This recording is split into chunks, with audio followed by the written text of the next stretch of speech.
eu estava a falar do Toffler, daquilo que ele chama a terceira vaga. Eu dizia que faço abstração da escravatura. Há uma primeira vaga, que foi em 1885, em que a África foi dividida e morcelada em pequenos pedaços. A divisão da África em Berlim foi o resultado da vitória dos alemães sobre os franceses, na guerra chamada franco-prussiana, que se tinha realizado no fim do século XIX, um bocadinho antes, em 1870, mais ou menos, 70, 71. Os alemães queriam ser uma potência, e para ser potência, o que queriam? Queriam ter espaços de colonização em África. É por isso que Bismarck organiza essa grande quermesse, em que todos os civilizados do Ocidente sentam-se numa mesa, pegam em África e dividem em pedacinhos. Quem quer ser potência tem que mostrar colonizando partes do continente africano. Depois da Primeira Guerra Mundial, em 1919, quando nasceu a segunda vaga. A segunda vaga o que é que foi? É que a Alemanha perde a guerra. O que é que a França e a Inglaterra exigem como troféu? Ficar com as colónias alemãs no continente africano. Tu já não és uma potência, perdeste a guerra, perde os territórios africanos. Nós ganhamos, temos territórios africanos. A terceira vaga, em 1945, acaba a Segunda Guerra Mundial, há duas novas potências. A União Soviética de então e os Estados Unidos. O que é que eles fazem? Dividem a África em grupo de Monróvia e o grupo de Casablanca. Uns são comunistas, outros são capitalistas. Nenhum deles tem direito a ser não alinhado como os africanos pretendiam ser já desde os anos 50. Aquilo que me preocupa mais, para vocês mais jovens, é a quarta vaga que estamos a assistir agora. O que é que estamos a assistir agora?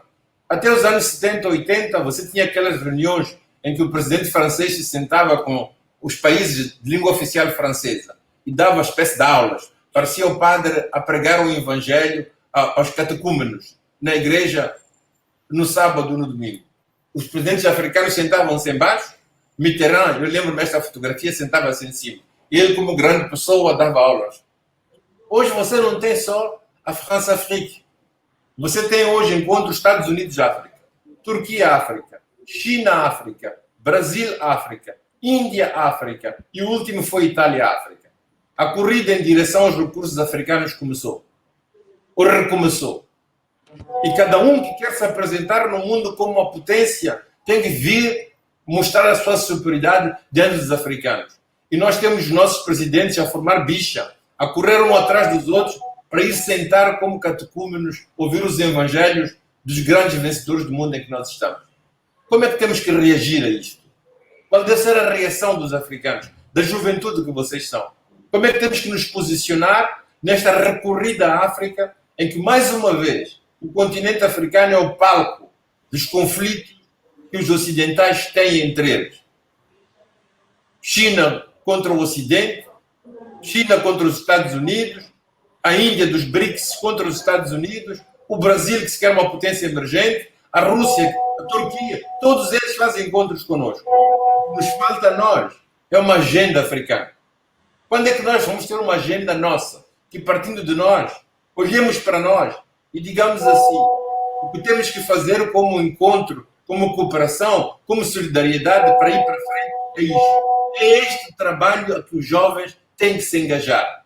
Pensar numa nova África, uma África que para continuar a ser livre tem necessariamente que se unir. Ter uma economia africana mais virada a satisfazer os interesses dos africanos, a lutarmos contra a pobreza. Mais de 90% das crianças em Angola, em Moçambique, em Guiné-Bissau não têm 3 refeições por dia. As nossas escolas são um desastre.